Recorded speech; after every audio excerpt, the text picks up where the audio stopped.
प्राचीन समय में विद्यार्थी गुरुकुल में रहकर ही पढ़ा करते थे। बच्चे को शिक्षा ग्रहण करने के लिए गुरुकुल में भेजा जाता था। बच्चे गुरुकुल में गुरु के सानिध्य में आश्रम की देखभाल किया करते थे और अध्ययन भी किया करते थे। वरदराज को भी सभी की तरह गुरुकुल भेज दिया गया। वहाँ आश्रम में अपने साथियों के साथ घुलने मिलने लगा, लेकिन वह पढ़ने में बहुत ही कमज़ोर था। गुरुजी की कोई भी बात उसके बहुत कम समझ में आती थी। इस कारण सभी के बीच वह उपहास का कारण बनता है। उसके सारे साथी अगली कक्षा में चले गए, लेकिन वो आगे नहीं बढ़ पाया। गुरुजी ने भी वह आखिर हार मानकर उससे बोला, बेटा वरदराज, मैंने सारे प्रयास करके देख लिए हैं।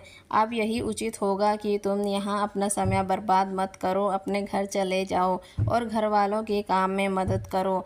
वरदराज ने भी सोचा कि शायद विद्या मेरी किस्मत में नहीं है और भारी मन से गुरुकुल से घर के लिए निकल गया। दोपहर का समय था। रास्ते में उसे प्यास लगने लगी। इधर उधर देखने पर उसने पाया कि थोड़ी दूर पर ही कुछ महिलाएं कुएं से पानी भर रही थी। वह कुएं के पास गया। वहाँ पत्थरों पर रस्सी के आने जाने से निशान बने हुए थे। तो उसने महिलाओं से पूछा, यह निशान आपने कैसे बनाए? तो एक महिला ने जवाब दिया, बेटे, यह निशान हमने नहीं बनाए। यह तो पानी खींचते समय इस कोमल रस्सी के बार बार आने जाने से ठोस पत्थर पर भी ऐसे निशान बन गए हैं। वरदराज सोच में पड़ गया। उसने विचार किया कि जब एक कोमल सी रस्सी के बार बार आने जाने से एक ठोस पत्थर पर गहरे निशान बन सकते हैं, तो निरंतर अभ्यास से मैं विद्या ग्रहण क्यों नहीं कर सकता। वरदराज ढेर सारे उत्साह के साथ वापस गुरुकुल आया और अथक कड़ी मेहनत की। गुरुजी ने भी खुश होकर भरपूर सहयोग किया। कुछ ही सालों बाद यही मंदबुद्धि बालक वरदराज आगे चलकर संस्कृत व्याकरण का महान विद्वान बना, जिसने लघु सिद्धांत कौमुदी, मध्य सिद्धांत कौमुदी, सार सिद्धांत कौमुदी, गीर्वाण पदमंजरी की रचना की।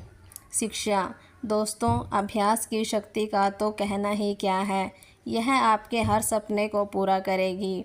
अभ्यास बहुत ज़रूरी है, चाहे वो खेल में हो या पढ़ाई में या किसी और चीज़ में। बिना अभ्यास के आप सफल नहीं हो सकते हो। अगर आप बिना अभ्यास के केवल किस्मत के भरोसे बैठे रहोगे, तो आखिर में आपको पछतावे के सिवा और कुछ हाथ नहीं लगेगा।